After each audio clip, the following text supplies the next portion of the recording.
त्याच्यात मुक्त संगोन वाली, तो मुक्त आहे अटॅचमेंट शिवाय, अहम भावाशिवाय. मुक्त संगोन वाली मृत्युत्साह समन्वित, त्याच्यात बॅलन्स आहे, उत्साह आहे आणि डिटर्मिनेशन आहे. सिद्ध सिद्धीवर निर्विकार, म्हणजे यश आणि अपयश याच्यात तो निर्विकार आहे. यशाने उरळून जात नाही, अपयशाने खचून जात नाही, समत्व भावना आलेली आहे. तो करता सात्विक म्हटलं जातं. त्याच्यात इगो नसतो, तो आयडेंटिटी अक्युम्युलेशनच्या पलीकडे आहे. मी हे जमवलंय, हे माझं आहे, माझं आहे, म्हणजे इगो नाहीये, अहंकार त्याचा गेलेला आहे.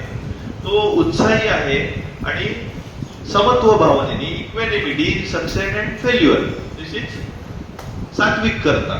सात्विक बुद्धी, सात्विक बुद्धी जी आहे ही फार महत्वाची आहे, जी पतंजलींनी फार बऱ्याच वेळेला शब्द वापरलेला आहे, विवेक, राईट डिस्क्रिमिनेशन.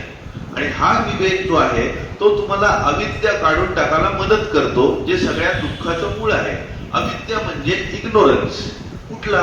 4 गोष्टींचा, जे नित्य आणि अनित्य, जे एटर्नल आहे आणि जे क्षणिक आहे, याच्यातला फरक तुम्हाला विवेक सांगतो. काय एटर्नल आहे, काय टेम्पररी आहे, काय प्युअर आहे, काय इम्प्युअर आहे, काय तुम्हाला दुःख देतं आणि काय तुम्हाला आनंद देतं किंवा शाश्वत सुख देतं. तो चेंजलेस आहे तोच शाश्वत देतो, आणि काय अनात्मन आहे आणि काय आत्मन आहे.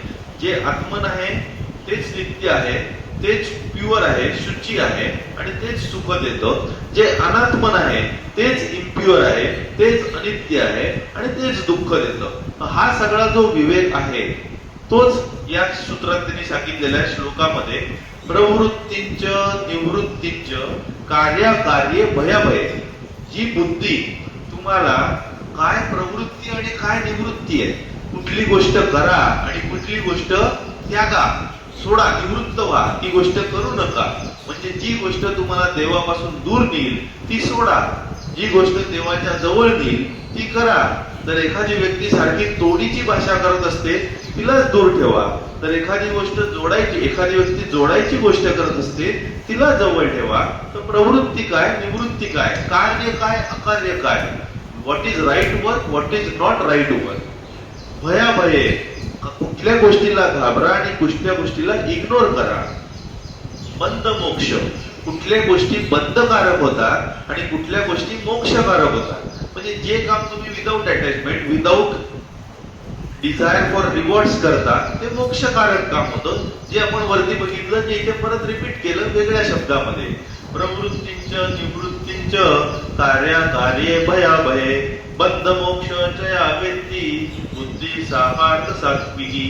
म्हणजे हे बंध मोक्ष जे तुम्हाला अंडरस्टँड करून देतात त्या बुद्धीला सात्विक बुद्धी असं म्हणतात. आता आपण घेऊया सेकंड लास्ट पॉइंट, डिटर्मिनेशन, धृती. आता जी डिटर्मिनेशन तुम्हाला सात्विक ज्ञानातून प्राप्त होते, सात्विक बुद्धीमुळे ती अजून ढकलली जाते आणि सात्विक करता सात्विक कर्म करण्यासाठी वापरतो, त्या डिटर्मिनेशनला सात्विक धृती असं म्हणतात किंवा सात्विक डिटर्मिनेशन. धृत्यायया धारयते मन प्राणेंद्रियक्रिया योगेन विविचारिण्या धृती सापार्थ सात्विकी. आता हे लिहिलंय, थोडं फोड करून लिहिलंय, त्यामुळे तुम्ही भगवद्गीतेतले श्लोक बघितले तर जोडलेले की योगेनं अव्यभिचारिण्या असं घेतलेलं आहे. म्हणजे सेपरेट केल्यामुळे अर्थ लागायला मदत होते. म्हणजे जी डिटर्मिनेशन तुम्ही वापरल्यामुळे तुमचं मन, प्राण म्हणजे लाईफ एनर्जी, इंद्रिय, या सगळ्यांची ऍक्शन कंट्रोल केली जाते.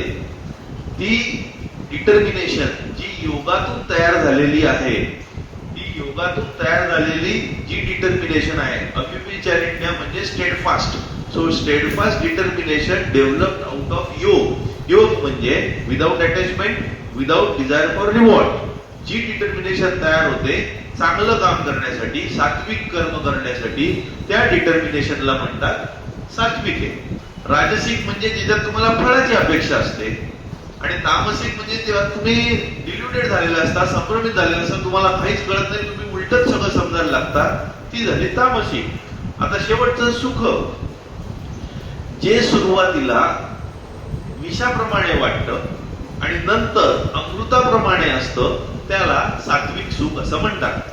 जे सुरुवातीला विषाप्रमाणे वाटतं आणि शेवटी अमृताप्रमाणे वाटतं, त्याला असात्विक सुख असं म्हणतात. यत् तदग्रे विषमिव परिणामे सुखोमृतम तत् सुखम सात्विकम प्रोक्तम आत्मबुद्धी प्रसादजम. आणि ते सुख तुम्हाला आपल्या बुद्धीतूनच प्राप्त होतं. आता ह्याच्यात बरेच वेगवेगळे कोड आहेत. आमला का खाया और बडों का कहा बाद में पता चलता है. तर लहानपणी आमला आपलं जे असतं आवळा ते आमला तेव्हा दिलं तर त्याचा नंतर उपयोग होतो. आणि लहानपणी मोठ्याने काही सल्ले दिले असतील तर ते आपल्याला नंतर कळतात. त्यावेळेला ते कटूच वाटतात. तसं आमलं पण आपल्याला त्यावेळेला कटूच वाटतं. म्हणून हा वाक्प्रचार आहे. दुसरं रॉबर्ट फ्रॉस्टची कविता आहे two roads. I took the road less travelled. आणि तो सगळ्यात बेनिफिशियल ठरला. जेव्हा जेव्हा आयुष्यात तुम्ही जाल तेव्हा तुम्हाला दोन मार्ग दिसतील. एक सोपा मार्ग, एक कठीण मार्ग. आणि जेव्हा जेव्हा तुम्ही कठीण मार्ग निवडलात तेव्हा शेवटी तो सोपा मार्ग ठरला. आणि सोपा मार्ग निवडला शेवटी तो कठीण मार्ग ठरला. हे सात्विक सुखाशी रिलेटेड गोष्टी आहेत. श्रेय आणि प्रेया जे नचिकेताला यम सांगतो त्याच्यात श्रेय आणि प्रेय असतं. श्रेय जे आहे ते unpleasant and present difficult path. आणि नंतर तो तुम्हाला श्रेयस्कर ठरतो म्हणून श्रेय. आणि प्रेय म्हणजे आता प्रेझेंटली तुम्हाला एकदम प्लेझंट वाटतो आणि नंतर तो तुम्हाला डिफिकल्ट ठरतो, त्याला प्रेय असं म्हणतात. आपण हे सगळं बघितलं आणि शेवटी नचिकेताची गोष्टी हे आता संपलं. तर थोडक्यात आपण रिवाज करूया. गोष्टीनंतर रिव्हिजन फार हेवी होईल. योग चित्तवृत्ती निरोध by use of body, emotion, बुद्धी, लाईफ एनर्जी. त्याची तुम्ही एनर्जी वाचवता. राईट आयडेंटिफिकेशन, राईट डिसआयडेंटिफिकेशन, अथर्वशीर्ष, निर्वाण षटकम, चर्पट पंजरिका. रोज तुम्ही हे जर ऐकलं अर्थासहित, सुरुवातीला थोडा थोडा वेळ लागेल आणि 5-6 वेळा तुम्ही अर्थासहित ऐकलं आणि नंतर तुम्ही नुसतंच ऐकत गेलात तरी देखील ते रिवाइज होऊन होऊन हळूहळू आपल्या ते सिंक होत जाईल. मग prerequisites, qualification, ethics, morality, यम नियम पासून वर्क सेल्फलेसली, निस्वार्थीपणे काम